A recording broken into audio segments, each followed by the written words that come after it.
យូស៊ូប្រិមត្តអ្នកស្ដាប់ទាំងអស់គ្នាថ្ងៃនេះផងដែរយើងនឹងលើកយករឿងនិទានថ្មីមួយទៀតហើយតាក់ទងជាមួយនឹងការសន្យាដែលពាក្យសន្យានេះផងដែរធ្វើឲ្យយុវតីទាំងពីរនាក់បានបាត់បង់ជីវិតតើមកបងប្អូនគ្នាចង់ដឹងថាតើការសន្យារបស់គាត់មានអីគេខ្លះហើយនឹងមានរឿងអីកើតឡើងបានធ្វើឲ្យពួកគាត់បានបាត់បង់ជីវិតតើស្ដាប់ទាំងអស់គ្នា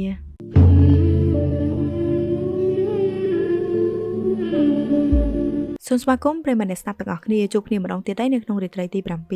ថ្ងៃនេះផងដែរយើងនឹងលើកយករឿងនិទានមួយដែលមានចំណងជើងថាពាក្យសន្យាសម្រាប់បងប្អូនទាំងអស់គ្នាដែលអត់ទាន់ជួយចុច Subscribe អាចជួយចុច Subscribe ម្នាក់មួយបានដើម្បីទទួលបាននូវរឿងថ្មីៗតើបងប្អូនទាំងអស់គ្នាកុំឲ្យចំណាយពេលយូរតោះស្ដាប់ទាំងអស់គ្នាដែលរឿងរ៉ាវនេះគឺតាក់ទងជាមួយនឹង Marie និង Thierry Marie និង Thierry បានរាប់អានគ្នាជាមិត្តសម្លាញ់ជិតស្និទ្ធដោយសារតែពួកគេមានអាយុស្រមាលគ្នាហើយនៅមួយទៀតពួកគេជាអ្នកជិតខាងគ្នាផងដែរក៏Marieទាំងពីររូបតែងតែទៅណាមកណាជាមួយគ្នាមិនថាទៅសាលារៀនទៅរត់លេងឬធ្វើអ្វីមួយឡើយដោយមើលមកហាក់ដូចជាពួកគេជាបងប្អូនភ្លោះគ្នាអញ្ចឹងអ្នកទាំងពីរបានចំណាយពេលនៅជាមួយគ្នាអស់រយៈពេល75ឆ្នាំរហូតដល់ពួកគេរៀនដល់ថ្នាក់ទី6នៅថ្ងៃមួយThierryបានហៅMarieចេញទៅក្រៅជួបគ្នាដោយសពរាល់ដងតែថ្ងៃនោះThierryមានទឹកមុខស្រពោនក្រៀមក្រំដូចជាកំពុងតែពិបាកចិត្តរឿងអ្វីមួយ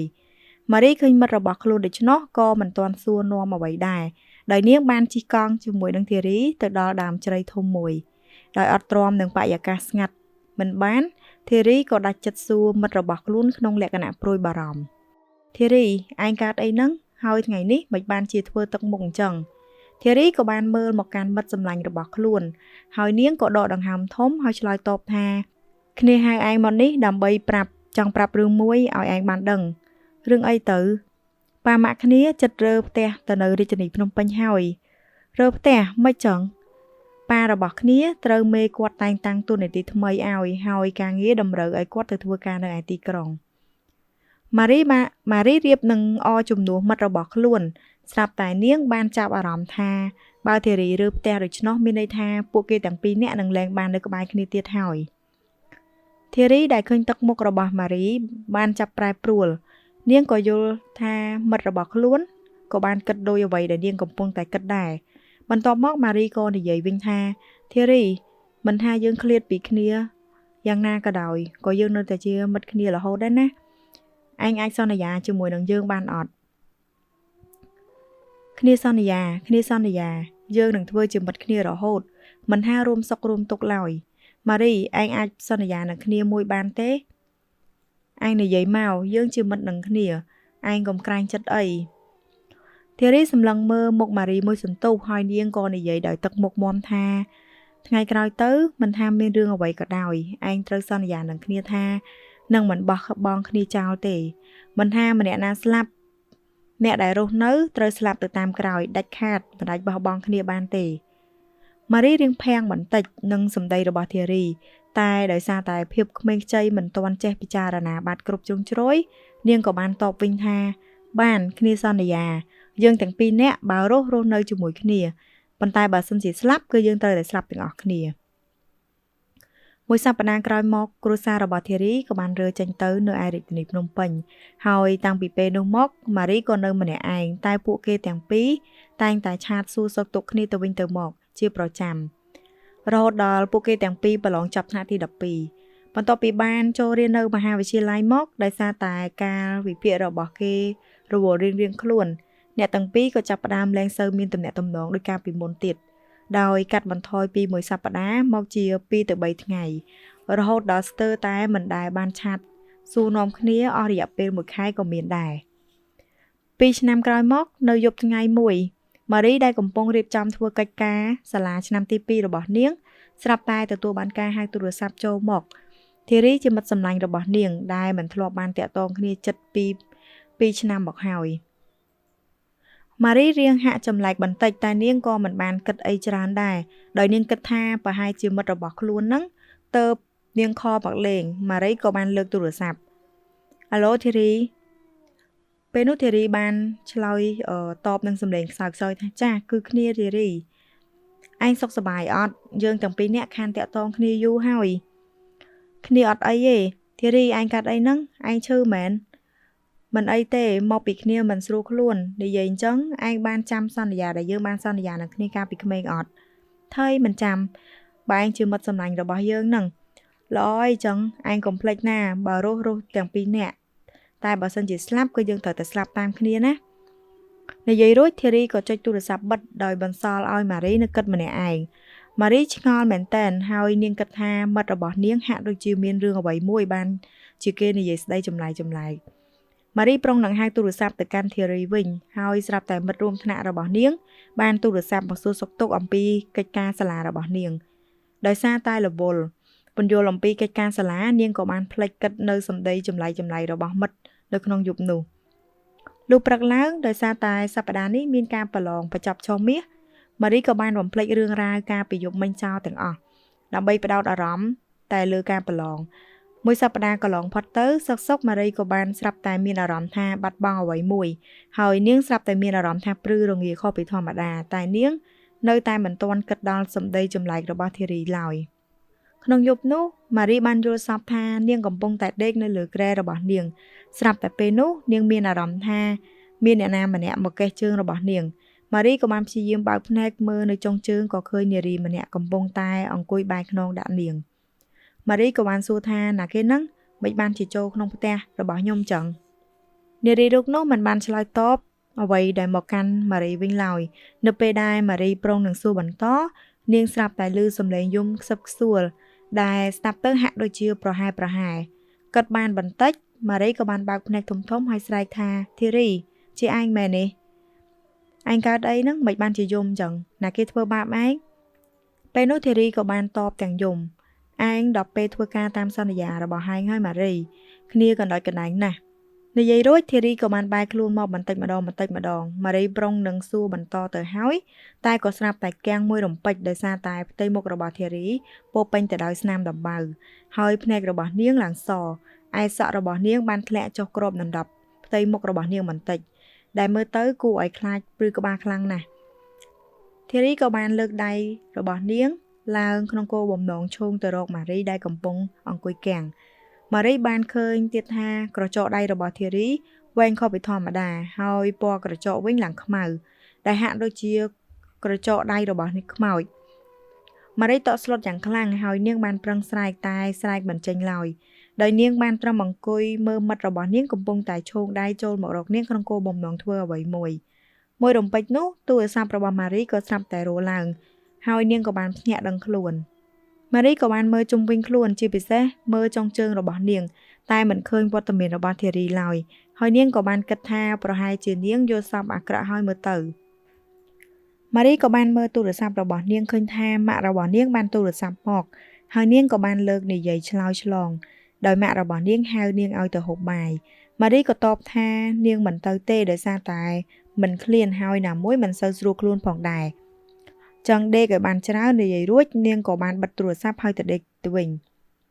យប់ទី1ក៏បានរំលងទៅឯថ្ងៃបន្ទាប់ម៉ារីក៏ត្រូវម្ដាយរបស់នាងចូលមកដាស់ឲ្យភ្ញាក់ដោយសារតែម៉ោង8ទៅហើយនាងក៏មិនទាន់ក្រោកទៀតម៉ារីក៏បើកភ្នែកទាំងងងុយហើយឃើញថាម៉ោង8ហើយនៅសល់តែ1ម៉ោងទៀតការប្រឡងនឹងចាប់ផ្ដើមហើយម៉ារីក៏ស្ទុះរត់ទៅរៀបចំខ្លួនហើយចេញទៅសាលាយ៉ាងលឿនដោយមិនចាំបរិភោគអាហារពេលព្រឹកឡើយពេលល្ងាចបន្ទាប់ពីចេញពីប្រឡងម៉ារីក៏បានរៀបចំខ្លួនទៅបន្ទប់ទឹករួចចេញទៅផ្ទះវិញនៅពេលដែលម៉ារីកំពុងតែឈរលាងដៃនៅមុខកញ្ចក់ក្នុងបន្ទប់ទឹកនាងស្រាប់តែឃើញធីរីកំពុងតែឈរសម្លឹងមើលមកនាងពីគៀនជញ្ជាំងមួយកន្លែងក្បែរបន្ទប់ទឹកចុងក្រោយគេម៉ារីក៏បានងាកទៅមើលយ៉ាងលឿនតែគៀននោះមិនមានអ្នកណាម្នាក់ឈរឡើយភ្លាមនោះម៉ារីក៏ស្រាប់តែចាប់ផ្ដើមព្រឺក្បាលមិនរងចាំយូរនាងក៏ចាក់ចេញពីបន្ទប់ទឹកនោះយ៉ាងលឿនតម្រង់ទៅផ្ទះរបស់នាងតែម្ដងពេលមកដល់ផ្ទះវិញម្ដាយរបស់ម៉ារីក៏បានសួរនាំនាងទាំងអំពីការប្រឡងហើយគាត់ក៏រៀងចម្លែកចិត្តបន្តិចនៅពេលដែលគាត់បានឃើញសភាពកូនស្រីរបស់គាត់ហាក់ដូចជាភ័យខ្លាចពីរឿងអ្វីមួយម៉ារីក៏មិនព្រមប្រាប់ម្ដាយរបស់នាងអំពីរឿងយល់សប្តិឃើញធីរីដែរដោយនាងគ្រាន់តែនិយាយដោះសារថាមកពីនាងរត់មកផ្ទះវិញហត់ពេកក្នុងយប់នោះម៉ារីក៏បានដេកយល់សប្តិឃើញធីរីម្ដងទៀតដោយលើកថានារីបានមកឈរនៅក្បែរនាងហើយនាងបានស្រែកយំដាក់នាងថាម៉ារីកាលណាឯងទៅមកតាមគ្នារងាណាស់និយាយរួចធីរីស្រាប់តែប្រែមុខមាត់ទៅជាអាក្រក់មួយរំពេចហើយនាងក៏បានស្រែកខ្លាំងថាបើឯងមិនមកតាមគ្នាទេចាំគ្នាយកឯងមកតាមក៏បានដែរឯងកុំភ្លេចនៅអ្វីដែលបានសន្យាណា ធីរីក៏បានយកដៃដែលមានក្រចកវែងៗមកច្របាច់ករបស់ម៉ារីឯម៉ារីវិញនាងមានអាការៈដូចយកម្សិលមិញដែរគឺនាងមិនអាចកម្រើករាងកាយបានឡើយហាក់ដូចជាមានអ្វីមួយមកសង្កត់នាងមិនឲ្យរើរួចកំឡុងពេលដែលធីរីកំពុងច្របាច់កម៉ារីស្រាប់តែមានសំឡេងមួយស្រែកមកពីក្រៅបន្ទប់ថាអារីក្រោកឡើងហូបបាយព្រឹកហើយកូនម៉ារីក៏ភ្ញាក់ឡើងដឹងខ្លួនទាំងបែកញើសជោកនាងក៏បានដឹងថានាងបានយល់សប្តិឃើញធីរីម្ដងទៀតម៉ារីក៏បានទៅងូតទឹកហើយចេញទៅស្រស់ស្រូបអាហារពេលព្រឹកបន្ទាប់ពីហូបបាយរួចម៉ារីក៏បានទូរស័ព្ទទៅកាន់ធីរីអ្វីដែលចម្លែកនោះគឺថាម៉ារីបានព្យាយាមចុចទូរស័ព្ទហៅធីរីជាច្រើនដងតែមិនមានអ្នកណាលើកឡើយមិនអស់ចិត្តម៉ារីក៏បានប្រាប់ម្ដាយរបស់នាងឲ្យទូរស័ព្ទទៅម្ដាយរបស់ធីរីហើយនាងថានាងមានការចង់និយាយជាមួយនឹងធីរីបន្ទាប់ពីម្ដាយរបស់ម៉ារីនិយាយទូរស័ព្ទជាមួយនឹងម្ដាយរបស់ធីរីហើយម៉ារីស្រាប់តែឃើញម្ដាយរបស់ខ្លួនប្រែទឹកមុខក្រៀមក្រំហើយនាងក៏បានឮម្ដាយរបស់នាងថាម៉ារីធីរីបានស្លាប់ហើយនាងស្លាប់ពី3ថ្ងៃហើយនាងបានជួបគ្រោះថ្នាក់ចរាចរណ៍នៅពេលដែលនាងចេញពីសាលារៀនវិញម៉ារីគ្រាន់តែលើកដូច្នោះនាងស្រាប់តែចាប់ផ្ដើមព្រឺរោមហើយនាងក៏មានអារម្មណ៍ថាមានអ្នកគេម្នាក់កំពុងតែឈរសម្លឹងមើលមកនាងម៉ារីក៏បាននិយាយរឿងរ៉ាវទាំងអស់ដែលនាងបានដេកយល់សប្តិឃើញខ្មោចធីរីឲ្យម្ដាយរបស់នាងស្ដាប់ហើយម្ដាយរបស់នាងក៏បានយកខ្សែកបន្តោងរូបព្រះមួយខ្សែមកពាក់ឲ្យកូនរបស់គាត់ចូលមកដល់ថ្ងៃទី3ដោយសារតែខ្លាចយល់សប្តិឃើញខ្មោចធីរីទៀតម៉ារីក៏បានសុំដេកជាមួយនឹងម្ដាយរបស់នាងក្នុងយប់នោះម៉ារីមិនបានយល់សប្តិឃើញធីរីទៀតឡើយតែផ្ទុយទៅវិញខ្មោចធីរីស្រាប់តែបង្ហាញខ្លួនឲ្យនាងឃើញផ្ទាល់ភ្នែកតែម្ដងដោយគ្រានោះខ្មោចធីរីហាក់ដូចជាខឹងខ្លាំងណាស់ចំពោះមិត្តរបស់នាងដោយសារតែម៉ារីមិនបានធ្វើតាមការសន្យាខ្មោចធីរីបាននិយាយដដែលថាមកតាមគ្នាឯម៉ារីវិញបានចាប់ផ្ដើមយំហើយក្រឡេកមើលម្ដាយរបស់នាងតែនៅក្នុងពេលនោះនាងស្រាប់តែចាប់អារម្មណ៍ថានាងមិនមែនដេកនៅក្នុងបន្ទប់របស់ម្ដាយនាងទេគឺនាងកំពុងតែដេកនៅក្នុងបន្ទប់របស់ខ្លួនឯងវិញម៉ារីក៏ស្រែកអង្វរករយ៉ាងខ្លាំងថាធីរីឯងកុំធ្វើអញ្ចឹងគ្នាខ្លាចណាស់ឯងដោះលែងគ្នាទៅបន្តិចក្រោយមកទ្វារបន្ទប់របស់ម៉ារីក៏បានបើកដោយម្ដាយរបស់នាងបានចូលមកមើលហើយខ្មោចរបស់ធីរីក៏បានរលាយខ្លួនបាត់មួយសន្ទុះម្ដាយរបស់ម៉ារីឃើញកូនថាកូនរបស់គាត់កំពុងតែអង្គុយយំនៅលើគ្រែគាត់ក៏បានចូលទៅអោបកូនគាត់ហើយគាត់បាននិយាយថាគាត់បានក្រោកឈឺបាត់ជើងតែដោយសារតែក្រោកមកមិនឃើញកូនរបស់គាត់ដេកនៅក្បែរគាត់ក៏បានចូលមកមើលក្រែងលោម៉ារីចូលមកដេកនៅក្នុងបន្ទប់របស់នាងវិញម៉ារីនៅតែនិយាយដដែលថាម៉ាក់កូនខ្លាចណាស់កូនឃើញខ្មោចរបស់ធីរីមករកកូនទៀតហើយនាងចង់យកកូនទៅនៅជាមួយម្ដាយរបស់ម៉ារីក៏បាននិយាយលួងលោមនាងហើយគាត់ក៏បានប្រាប់ថាចាំស្អែកម៉ាក់នឹងនាំកូនទៅជួបគ្រូខ្មោចម្នាក់និយាយរួចម្ដាយរបស់ម៉ារីក៏បានឲ្យនាងដេកវិញហើយគាត់សន្យាថានៅអង្គុយចាំមើលនាងរហូតដល់ព្រឹកពេលព្រឹកក៏បានចូលមកដល់ម៉ារីនិងម្ដាយរបស់នាងបាននាំគ្នាទៅផ្ទះរបស់គ្រូខ្មោចម្នាក់ដើម្បីឲ្យគាត់មើលគ្រូខ្មោចនោះក៏បានឲ្យម៉ារីនិយាយរឿងរ៉ាវទាំងអស់ឲ្យគាត់ស្ដាប់ម៉ារីក៏បានរៀបរាប់រឿងរ៉ាវទាំងអស់រួមទាំងការសន្យាពីក្មេងជាមួយគ្នាផងដែរបន្ទាប់ពីស្ដាប់រួចម្ដាយរបស់ម៉ារីភ្ញាក់ខ្លាំងដោយសារតែកូនមិនដែលប្រាប់រឿងរ៉ាវនេះទៅកាន់គាត់ឡើយដោយសារតែកូនរបស់គាត់បានធ្វើការសន្យាជាមួយនឹងខ្មោចធីរីឯគ្រូខ្មោចនោះបានក្រវីក្បាលហើយនិយាយថាឯងនេះយ៉ាប់មែនហើយមិនបានទៅសន្យានៅរឿងស្លាប់អញ្ចឹងមានដឹងទេថារាសីរបស់ឯងកំពុងតែធ្លាក់ចុះដំបូងឡើយគេបានត្រឹមតែបង្ហាញខ្លួនក្នុងការយល់សប្តិរបស់ឯងប៉ុណ្ណោះតែពេលនេះគេអាចបង្ហាញខ្លួនដោយផ្ទាល់បានហើយនេះឯងមកជួបយើងតាន់បើនៅបងអង្គយូរទៀតប្រហែលជាឯងត្រូវស្លាប់ហើយម្ដាយម៉ារីថាលោកគ្រូមានវិធីអាចជួយកូនរបស់ខ្ញុំបានអត់គ្នានៅក្មេងគ្នាមិនដឹងអីទេមានវិធីតែមួយតែវាលំបាកបន្តិចតោះទៅផ្ទះឯងវិញចាំយើងទៅធ្វើវិធីនៅទីនេះពួកគាត់ទាំង3ក៏បានទៅត្រឡប់មកផ្ទះរបស់ម៉ារីវិញហើយនៅពេលដែលមកដល់គ្រូខ្មោចនោះក៏បានប្រាប់ម៉ារីឲ្យចូលទៅនៅក្នុងបន្ទប់របស់នាងគ្រូខ្មោចនោះបានចាប់ផ្ដើមសូត្រអ្វីម្យ៉ាងអស់ពេលយ៉ាងយូរហើយបន្ទាប់មកគាត់ក៏បានដើរចងខ្សែសីមាជុំវិញបន្ទប់គ្រូនោះបាននិយាយថានាងត្រូវចាំណាដាច់ខាតមិនត្រូវចេញពីបន្ទប់នេះឡើយមិនថាមានរឿងអីក៏ដោយមិនថាឮសំឡេងអ្វីក៏ដោយត្រូវតែនៅក្នុងបន្ទប់នេះជាដាច់ខាតហើយក៏មិនត្រូវបើកទ្វារឬបើកបង្អួចចំហដែរព្រោះវាអាចធ្វើឲ្យដាច់ខ្សែសីមានាងត្រូវសំងំនៅក្នុងបន្ទប់នោះឲ្យបាន7យប់ បន្ទាប់ពីផុតយប់ទី7នាងនឹងលែងជួបខ្មោចនោះហើយនិយាយរួចគ្រូខ្មោចនោះក៏បានប្រាប់ម្ដាយរបស់ម៉ារីឲ្យយករបស់របរនំចំណីដែលអាចទុកបានយូរឲ្យនាងនៅក្នុងបន្ទប់ដោយសារតែនាងត្រូវសម្ងំនៅក្នុងបន្ទប់នោះឲ្យអស់7យប់ទើបអស់អីនៅយប់ថ្ងៃទី1ទី2ទី3គ្រប់យ៉ាងហាក់ស្ងប់ស្ងាត់មិនមានបញ្ហាអីកើតឡើងទេឈានមកដល់យប់ថ្ងៃទី4នៅពេលពាក់កណ្ដាលយប់ម៉ារីបានឮសំឡេងមួលទ្វារហើយនាងក៏បានសម្ងំចាំស្ដាប់ក្រោយមកក៏ឮសំឡេងគោះទ្វារម៉ារីចាប់ផ្ដើមបុកភ័យពោះយ៉ាងខ្លាំងតែក៏ព្យាយាមធ្វើចិត្តឲ្យរឹងមាំចាំមើលបន្តទៀតក្រោយមកក៏បាត់សំឡេងគោះទ្វារទាំងនោះតែជំនួសមកវិញនៅសំឡេងអង្រួនទ្វារយ៉ាងខ្លាំងព្រមជាមួយនឹងសម្ដែងថាបើកទ្វារអញនាងឯងចង់កិច្ចទៅណាសន្យាជាមួយនឹងអញមិនខ្លះបើកទ្វារបើកទ្វារបើកទ្វារភ្លាមម៉ារីក៏សម្ងំពួនយំនៅក្នុងភួយអស់ជាច្រើនម៉ោងហើយដោយសារតែសេចក្តីភ័យខ្លាចរបស់និងភាពនឿយហត់ចិត្តនាងក៏បានដេកលក់ដោយមិនដឹងខ្លួនលុះព្រឹកឡើងម៉ារីក៏បានបើកភ្នែកហើយទាញទូរស័ព្ទមកមើល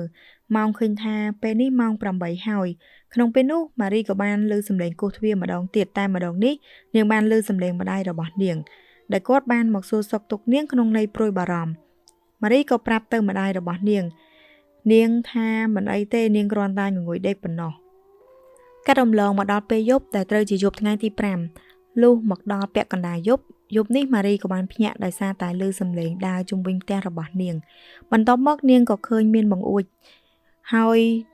បង្អួចនោះក៏រង្គើហាក់ដូចជាមានអ្វីមួយយ៉ាងកំពុងតែទាញបើកឲ្យវាចំហម៉ារីចាប់ផ្ដើមបុកពោះម្ដងទៀតហើយក្នុងពេលនោះនាងបានឮសំឡេងរបស់ធារីដែលនិយាយមកសំឡេងធម្មតាដូចកាលពីនៅក្មេងម៉ារីឯងកំពុងធ្វើអីហ្នឹងបើកបង្អួចបន្តិចមកគ្នានឹកឯងណាស់ឯងកំភៃគ្នាមិនធ្វើបាបឯងទេគ្នាគ្រាន់តែចង់ជួបមុខឯងជាលើកចុងក្រោយទេបន្ទាប់ពីបានឮសំឡេងហើយម៉ារីស្រាប់តែហូរទឹកភ្នែកដោយនាងនឹកដល់ពេលវេលាពីអតីតកាលរបស់នាងជាមួយនឹងធារីពួកនាងទាំងពីរនាក់តែងតែរត់លេងជាមួយគ្នា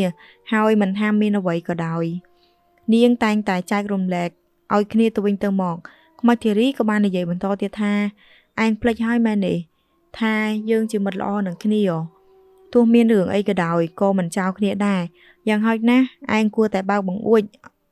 ឲ្យយើងបានឃើញមុខគ្នាជាលើកចុងក្រោយដែរដល់ឲ្យថាទប់អារម្មណ៍របស់ខ្លួនមិនបានម៉ារីក៏មិនបាន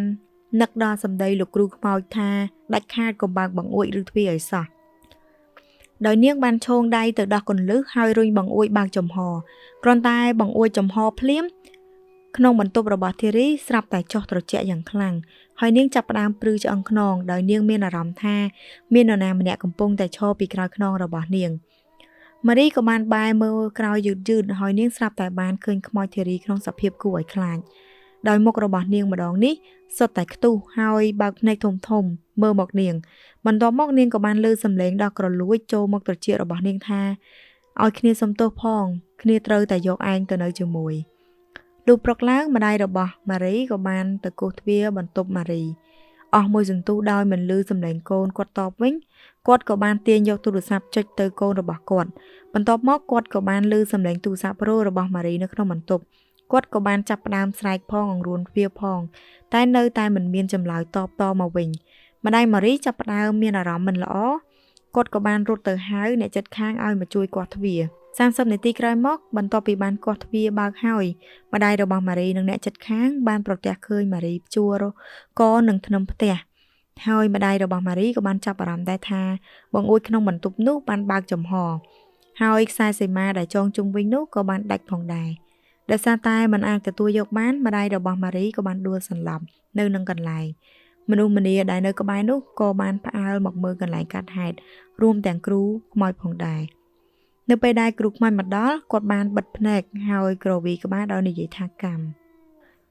ចាំបងប្អូនទាំងគ្នាអញ្ចឹងសម្រាប់រឿងនេះផងដែរគឺបានបញ្ចប់ត្រឹមនេះដែរហើយសម្រាប់សាច់រឿងមួយនេះគឺសបញ្ជាក់បានឃើញថាដោយសារតែភាពវ័យក្មេងរបស់គាត់ទាំងពីរនាក់គឺធ្វើឲ្យពួកគាត់បានសន្យាគ្នាទាំងដែលការសន្យារបស់ពួកគាត់គឺមិនថាការរស់នៅមិនថាការស្លាប់ទេគឺគាត់អត់ដឹងអីទាំងអស់អញ្ចឹងរឿងរ៉ាវមួយនេះក៏បានបញ្ជាក់ឲ្យយើងឃើញដែរថាការដែលសន្យាគឺវាពិតជាសំខាន់ នៅពេលដែលយើងនិយាយទៅកាន់នរណាម្នាក់បើទោះបីជាបុគ្គលម្នាក់ទៀតអត់ដឹងឬមួយក៏ភ្លេចបែបណាតែអ្នកដែលគេសន្យាគឺគេនៅតែចងចាំដូចជាស្ដែងរឿងរបស់ធីរីជាមួយនឹងម៉ារីអញ្ចឹងធីរីគឺគាត់បានសន្យាជាមួយនឹងមិត្តរបស់គាត់ថាគាត់នឹងរាប់អានគ្នាមិនថាស្លាប់រស់មិនថាការរាប់អានចំណែកឯម៉ារីវិញគឺគាត់មិនចាំនៅអ្វីដែលគាត់បានសន្យាជាមួយនឹងធីរីឡើយរហូតដល់ពេលមួយគឺគាត់បានយល់សប្តិឃើញធីរីពេលនោះគាត់ក៏ឆ្ងល់ដែរថាហេតុអីបានគាត់យល់សប្តិឃើញមិត្តភក្តិរបស់គាត់ហើយការយល់សប្តិរបស់គាត់ហ្នឹងគឺមើលទៅដូចជាការពិតខ្លាំងមែនតើដោយសារតែអ្វីដែលគាត់ឆ្ងល់គឺហេតុអីបានធីរីចេះតែសម្លឹងមើលមកគាត់ហើយអ្វីកាន់តែឆ្ងល់នោះគឺម៉ារីគឺគាត់បានឆ្ងល់ថាហេតុអីបានធីរីខលមកគាត់ទាំងដែលគាត់សតសឹងតែភ្លេចធីរីបាត់ទៅហើយដោយសារតែការរវល់ក្នុងការសិក្សារបស់ពួកគាត់តែអ្វីដែលសំខាន់គឺធីរីគឺគាត់បានបាត់បង់ជីវិតហើយនៅពេលដែលគាត់ខលមកគឺគាត់តែងតែសួរម៉ារីថាឯងមានចងចាំយើងអត់ថាកាលពីក្មេងយើងចង់សន្យាអីគេខ្លះតែចុងក្រោយពីអ្នកគាត់ទាំងពីរហ្នឹងក៏ត្រូវបានបាត់បង់ជីវិតទាំងធីរីក៏ដូចជាម៉ារីពីព្រោះដោយសារតែមនោសញ្ចេតនារវាងមិត្តភក្តិបើទោះបីជាគ្រូខ្មោចហ្នឹងប្រាប់ម៉ារីក៏ដោយថាទោះបីមានរឿងអីក៏ដោយមានសម្លេងអីក៏ដោយក៏យើងមិនអាចទៅបើកទ្វារឬក៏បើកបង្អួចបានឡើយតែដោយសារតែមនោសញ្ចេតនារបស់ពួកគាត់ទាំងពីរធ្វើឲ្យម៉ារីគាត់បើកបង្អួចទៅធ្វើឲ្យគាត់បានបាត់បង់ជីវិតចឹងសម្រាប់សាច់រឿងមួយនេះគឺបានបញ្ចប់ត្រឹមនេះចឹងសម្រាប់បងប្អូនដែលអត់ទាន់ជួយចុច Subscribe អាចជួយចុច Subscribe ម្នាក់មួយបានដើម្បីទទួលបាននូវរឿងនិទានថ្មីៗអរគុណច្រើនបងប្អូនទាំងគ្នាជូនពរសំណាងល្អជំរាបលាបាយបាយ